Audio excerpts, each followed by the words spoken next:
அதிசயங்களை நிகழ்த்தும் அதிகாலை வந்து நம்ம பார்த்துக்கிட்டு இருக்கோம். கடந்த வீடியோவில் உடல் ரீதியான பிரச்சனைகள், உள்ள மற்றும் உணர்வு ரீதியான பிரச்சனைகள், உறவுகள் ரீதியான பிரச்சனைகள், பொருளாதார பிரச்சனைகள், இந்த ஹெட்லைன் மட்டும் நம்ம பார்த்துருந்தோம்.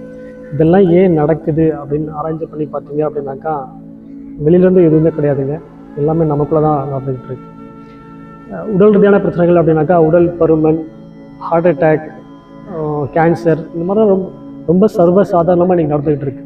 இதுக்கெல்லாம் என்ன காரணம் அப்படின்னாக்கா தூக்கம், ஃபுட் ஹேபிட்ஸ், இந்த ரெண்டு விஷயத்தை கரெக்ட் பண்ணோம் அப்படின்னாக்கா 99% இதில் வந்து நம்ம வெளில வந்துட முடியும். ஸோ இதை கரெக்ட் பண்ணுறதுக்கான வழியும் நான் ஆல்ரெடி சொல்லியிருக்கேன் உங்களுக்கு.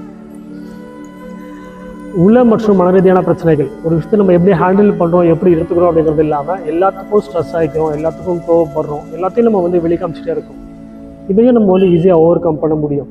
ஸோ அதுக்கான சொல்யூஷனும் நான் ஆல்ரெடி கொடுத்துருக்கேன். நான் திருப்பி ரீகால் பண்ணிடுறேன்.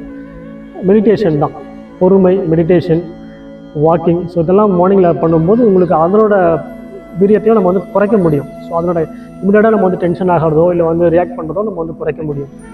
ஸோ அதையும் வந்து நம்ம கண்ட்ரோல் பண்ணிக்க முடியும்.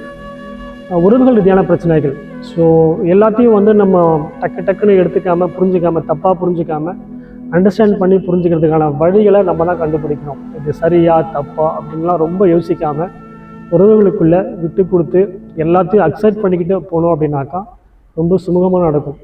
அதாவது எதுவுமே நம்மளோட இடத்துலேருந்து பார்க்கும்போது அது கோபமாகவும் வழியாகவும் தான் தெரியும். ஆனால் அவங்க இடத்துலேருந்து பார்க்கும்போது அதை அக்செப்ட் பண்ணிக்கக்கூடிய கெப்பாசிட்டி கண்டிப்பாக நமக்கு கிடைக்கும். ஸோ அதை நம்ம வந்து யோசித்து பார்த்து நம்ம அண்டர்ஸ்டாண்ட் பண்ணிக்கணும். இது இல்லாமல் பொருளாதார பிரச்சனைகள், நம்ம ஏன் பண்ணுறோம், எதுக்கு பண்ணனே தெரியாமல் நிறைய விஷயங்கள் பண்ணியிருப்போம், நிறைய ஃப்ளாப் ஆகிருப்போம், சக்ஸஸும் வந்திருக்கும். ஆனால் பட் எல்லாத்தையும் நம்ம வந்து ஆராய்ந்து பார்த்து அதை சரியாக நம்ம வந்து முன்னெடுக்கும்போது தான் இதுக்கான விடைகள் நமக்கு கிடைக்கும். நம்ம எதையுமே வந்து எல்லாரும் பண்ணுறாங்களே நம்மளும் பண்ணுறோம் அப்படின்னு ஒரு கண்டிஷனில் போயிட்டுருப்போம். அப்படி இல்லை அப்படின்னாக்கா நம்மளோட ஆசைகளாக இருக்கும், நம்மளோட ஆசைக்காக நம்ம ஒரு சில நிறைய விஷயங்கள் பண்ணுவோம். இது இல்லாமல் நமக்கு தேவையாக இருக்கும். ஸோ எல்லாமே நமக்கு தேவை தான். இந்த வாழ்க்கையில் மனிதனாக பிறந்த ஒவ்வொருவனுக்கும் ஒரு ஆசையும் கண்டிப்பாக இருக்க வேண்டிய ஒரு விஷயம். இது எல்லாத்தையும் நம்ம நிறைவேற்றணும் தான். ஆனால் அதை நிறைவேற்றுவதற்கான ஒரு சரியான வழிமுறையை மட்டும் நம்ம பின்பற்றணும் அப்படின்னாக்கா எந்த கஷ்டமும் இல்லாமல் சந்தோஷமாக நம்ம வந்து கடக்க முடியும். இது தெரியாமல் நிறைய விஷயம் நம்ம சிக்கிக்கிறோம். அப்படி சிக்கிக்கொண்டு மீண்டு கொண்டிருக்க ஒருவன் தான் நானும். ஸோ அதிசயம் அதிகாலை நம்ம பார்த்துக்கிட்டு இருக்கோம். தொடர்ந்து இணைந்திருங்கள். இன்னும் நிறைய விஷயங்கள் நம்ம பார்ப்போம். தினம் ஒரு பக்கத்தில் இருந்து பேசிக்கிட்டு இருக்கேன். சிவகுமார் ஆறுமுகம். நன்றி. தேங்க்யூ.